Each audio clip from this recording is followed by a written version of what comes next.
When we found out we were pregnant with Lucy, we were so happy. It had been a long journey. We had had several miscarriages, and we just really wanted to feel like our family was complete and welcome a third baby into our family. She was acting like a normal baby. She smiled around 2 months. Her eyes were open. She was interacting with her sisters.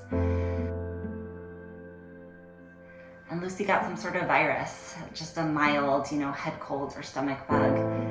And she started kind of falling off a cliff, She, whereas she could previously sit for 15 minutes, she was flopping to the side. She stopped making eye contact. She stopped babbling as much. She refused to take solid foods anymore. And so when we came home, we went to Stanford. We went to the emergency room. They did a bunch of tests. They said everything was okay. We messaged with her doctors, and finally I sent them a video and I said, something seems really wrong. And they watched the video and they said, we agree, let's bring her in. And she had an MRI, a full MRI. She had an EEG with leads all over her head to look for seizures.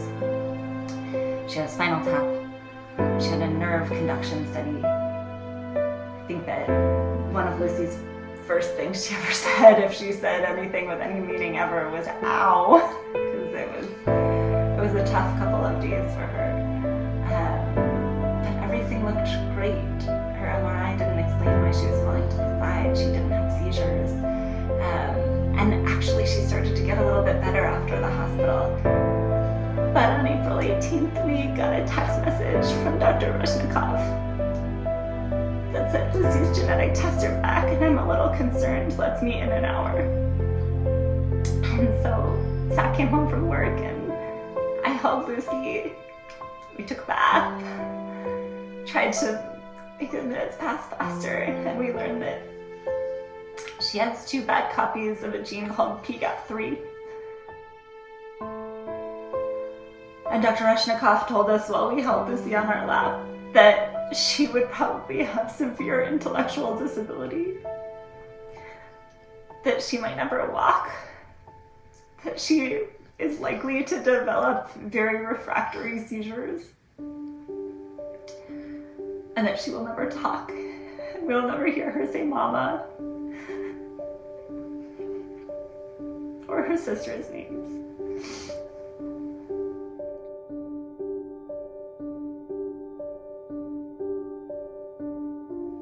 We were a little bit in denial at first. We looked at Lucy and we said, no, this isn't our baby. I don't believe you. I don't believe it. But we stayed up all night that night and we read every paper we could find on PGAP3 and on GPI anchor disorders, which is her kind of disorder. And by morning we knew that it was the right diagnosis. I think April 18th was the day that Zach and I both stopped sleeping. We started reading, we read every paper we could get our hands on. We emailed every first and last author on every paper ever written about PGAP3, about GPI anchor disorders. Zach and I have been lucky to train at some of the top institutions in America, at UCSF and Harvard and Stanford, and people have been so kind and generous with their time that, you send an email, you just don't know if it's ever gonna go into the ether or get a response, and overnight people respond to us with lengthy, thoughtful, brilliant ideas. We found Dr. Catherine Meyer at Nationwide Children's Hospital. I remember I was on call when Jerry first spoke to Dr. Meyer at Nationwide Children's, and she texted me and she said, you won't believe this. And I called her immediately and I said, what? She said, there's a possible treatment for Lucy, and not just a treatment, a potential cure, or to the best ability that we can create cures, that you could replace the gene, and it's a one-time treatment. And I literally broke down in tears. I was like, oh my God, we had been thinking for weeks that there was nothing that we could possibly do. And I said, what's the problem? Because she wasn't celebrating or laughing. And she said, the treatment's going to cost at least $3 million. I said, oh my God, I don't have $3 million. How are we possibly going to get this? And that's when we knew we needed to create Moonshots for Unicorns.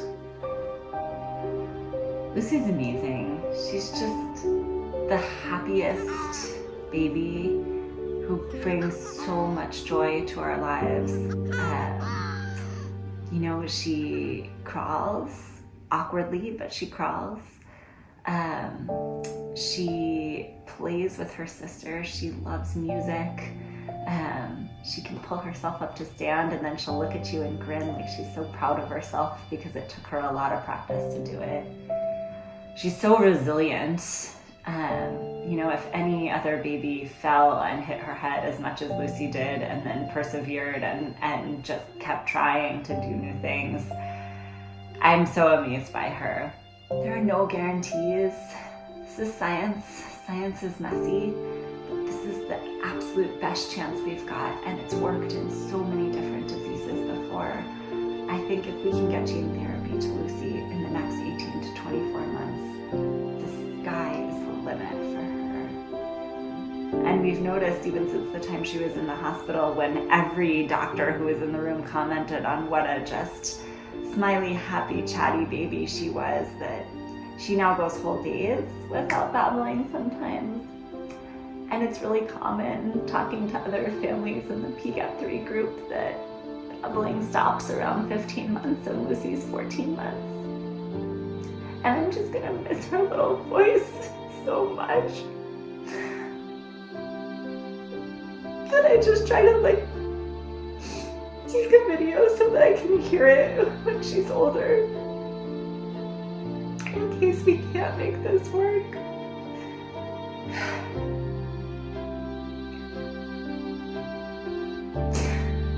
But I know that we will. But we really need your help.